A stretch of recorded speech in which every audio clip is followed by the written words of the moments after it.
Assalamu alaikum. My name is Valmai Hanson. And I'm Addie Washington. Our presentation today is an exploration and reflection of our semester abroad in Dakar, Senegal. The content of this presentation has largely been shaped by our individual projects for our course, Dakar in Transition, which we took while abroad. And here we have a photo with our professor, Ibu Jallo, and this course was a direct Beloit course that we took with Ibu, who is native to Dakar, and it was a sort of survey of sociological, anthropological, and geographical, all this sort of melded into one social science course about the actual city. And we have constructed, through this we have constructed a narrative of our time in Senegal using Wolof proverbs and greetings to mark stages of our learning and acclimation. The creation of this symposium began with us comparing our personal experiences and has developed into a sort of joint reflection. So the inspiration for my final project for our course Dakar in Transition actually arose from a moment I had early in the semester. I was sitting in my bedroom in my host family's home, and I realized that I could hear the sound of my host mother's television next door, and I could hear loud celebratory music from across the courtyard. And then over the noise of the busy street traffic, I was also simultaneously hearing the call to prayer of the mosque. And in that moment, I found myself creating a mental map to orient myself in relationship to these sounds and kind of think about the space that I was in. And throughout the semester, I developed an awareness of how these sounds and noises were actually forms of communication, whether it was the direct call to prayer of the mosque or the more subtle communication of values, like the loud celebratory music, which at first seemed like an imposition, but I later came to see as more of an invitation. This photograph here kind of depicts some of the overwhelming stimuli that we encountered when we first arrived. As you can see, cars are going in 5 different directions. There's people and animals and bicycles all sharing the road with the vehicles. But in a similar way, we kind of learned to start looking deeper as we walked around the city and began to see patterns of customs and signals and sounds that really gave us a new way of seeing and understanding the places that we were in and learning about what was actually going on beyond just what seemed like chaos. I became very curious about the unique uses or non-uses of buildings, and what you see here is what was supposed to be a completed hotel in 2008, but as you can very clearly see, it's sort of an empty concrete husk. And there were lots of buildings like this throughout the city, and as a Westerner, the space seemed very wasted to me. I began to notice, however, though, that the space wasn't so much wasted as reappropriated. And in my final presentation for our course Dakar in Transition, I highlighted Dakar's transformations and ingenuity to adapt. Dakar is kind of like a living organism, much as many cities, including Chicago. And it contains all these interacting histories and ideas in its architecture and its use of space. You can see how the city reflects the influences of traditional African beliefs, of Islamic and Arabic cultural ties, and of colonialism and globalization. Not only are there empty buildings, of course, but there are houses of all different sizes, shapes, and interiors and exteriors, markets, mosques, all woven together into a labyrinthine geography reflecting Dakarwa's culture.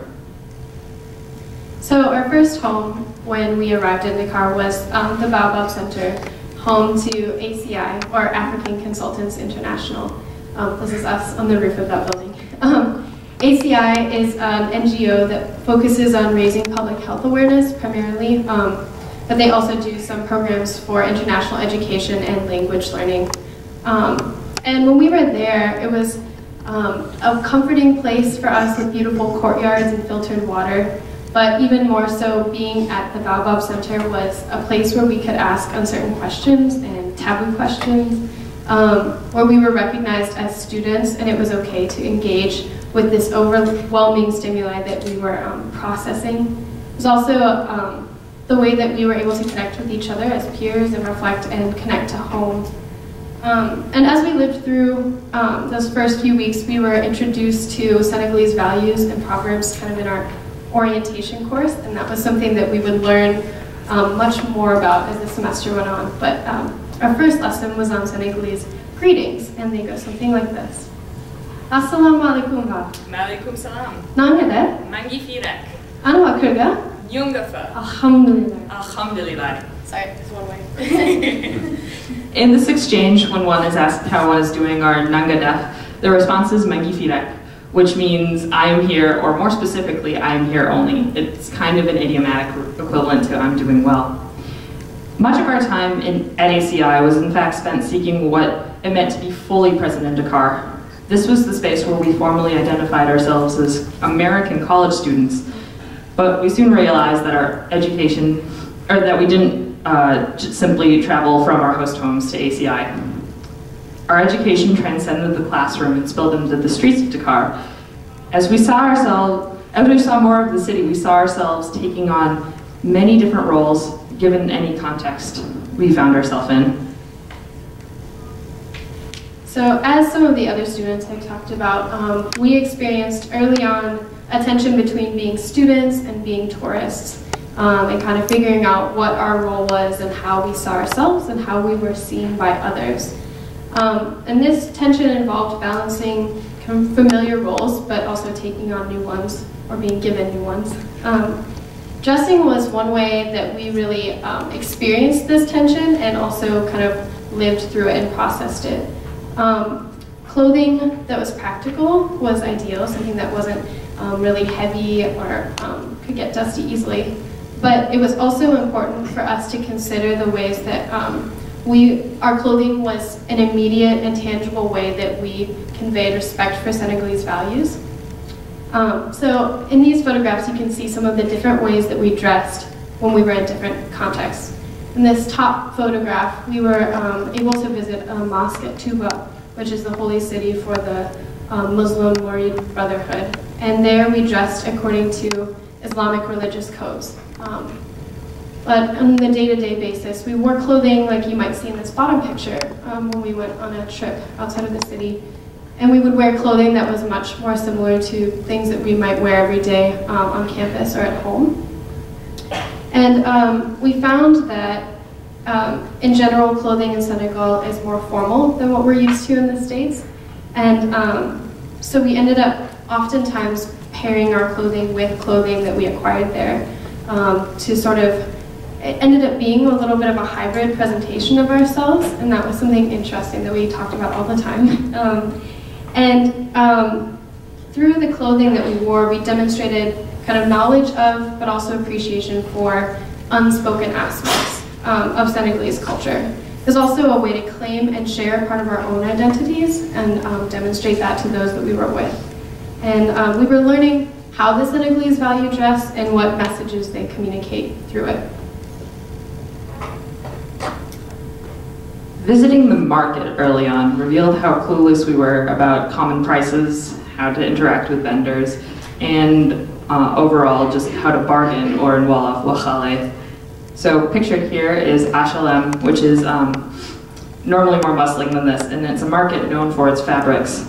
Here we tested our Wolof skills and our backbone in bargaining for a good price. Again, each interaction carried weight and required making numerous choices. So paying too much in the market kind of instantly marks you as a tourist who knows little about local customs and values. But bargaining requires a deft handling of the language, the proper change, and a touch of ever-important sass, as we soon found out. But in traversing the market, you would hear the sounds of different languages, music, vendors vying for your attention in creative ways. And it took time for us to sort of unpack the sounds that we were hearing and how to navigate these spaces. Similar to the chaos that we experienced kind of on the street when we were first arriving. The choices that we made as we ventured through the marketplaces depended on our means, but also our courage and state of mind in the moment.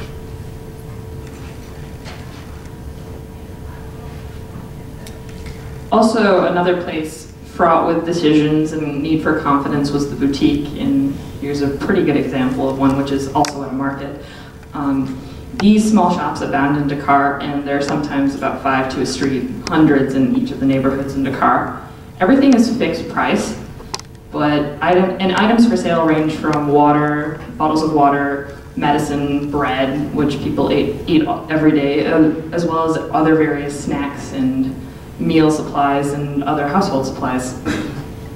Stepping into a boutique is overwhelming at first. No part of the space is wasted, and all the shelves go from ceiling to floor. You must, in order to successfully buy something, you must have to as close as the correct change as possible due to a nationwide shortage. For me, stepping into the space is also very metonymic. It's a part-for-whole representation of going abroad. You're completely immersing yourself in a new setting and trying to navigate new cultural norms. So while we considered ourselves students living in and learning about another culture, it was easy to feel like voyeuristic tourists, or simply that we were incompetent, depending on the circumstances.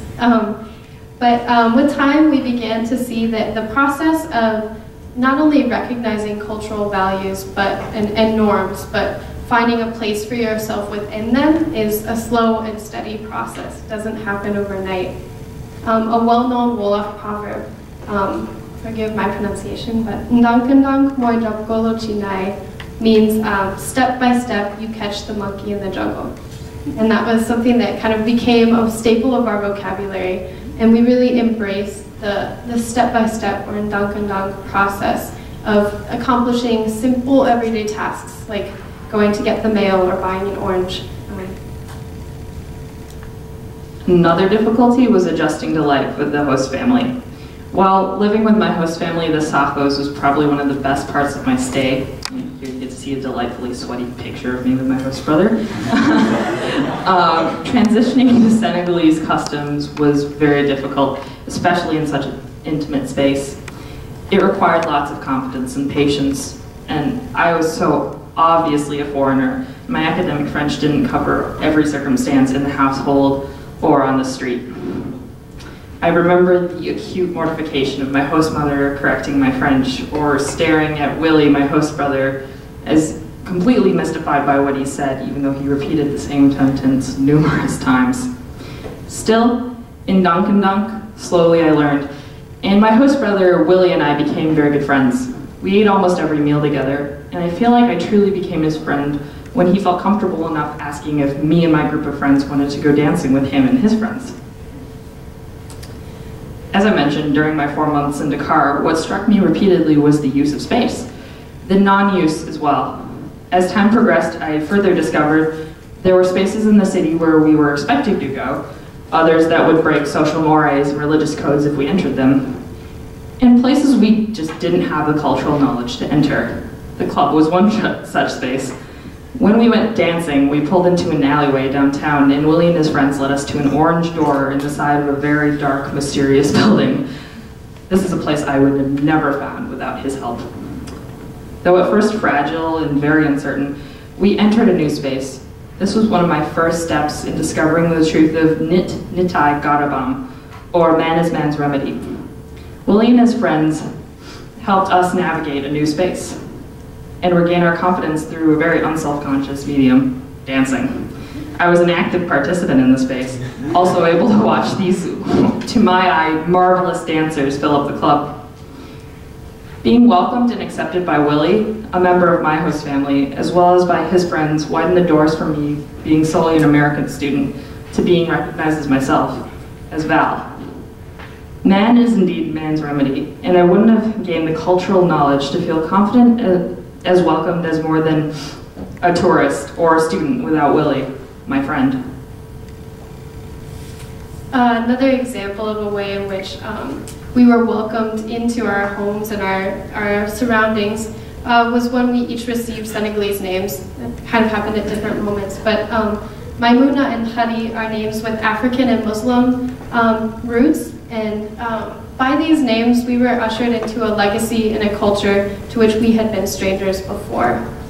The first time I proudly told my friend Putti that I had been given a Senegalese name, Addie, for myself and Maimouna for Valmai. He kind of nodded and said that that was a very honorable name. And then after a pause, he looked at me and asked, didn't I want to know the story of my name? And in that moment, he taught me a humbling lesson about Senegalese culture and Senegalese values. For us in America, a name distinguishes you as an individual. But in Senegal, your name really ushers you into a religious tradition and a familial history that transcends you, but it also defines you. And that was a beautiful and humbling lesson to learn. The name I was given was Maimouna, and it's very popular in Senegal. The first night with my host family, I met a Maimouna, my next door neighbor, who was very friendly and would always greet me in the street. In our literature course, we read a colonial era novel named Maimouna, where the eponymous character moves to Dakar. The name holds, like Addie said, a mix of West African and Arabic cultural ties, and I feel honored to share part of my quote-unquote new identity with Senegalese reality. Seeing ourselves in light of Senegalese culture really complicated how we understood ourselves. We grappled head-on with if or how we fit into Senegalese culture, and we took on new roles to meet new circumstances. The more we learned about Senegalese values through the spaces and the sounds around us, the more we were able to navigate what was expected of us in social circumstances. And even though we did experience difficulty in being labeled as tourists, we gained confidence in reaching out to a world beyond what we had known, choosing to actively participate in our lives in Dakar. Through challenges, we both encountered and developed strengths in ourselves. With time, humility, and the graciousness of our hosts, we were embraced by Senegalese communities and by Senegalese culture. We no longer stuttered over the American I or felt pushed away by the othering you. Instead, our Senegalese family and friends opened their homes to us and named us, reminding us that we belong to a resounding we. Thank you very much.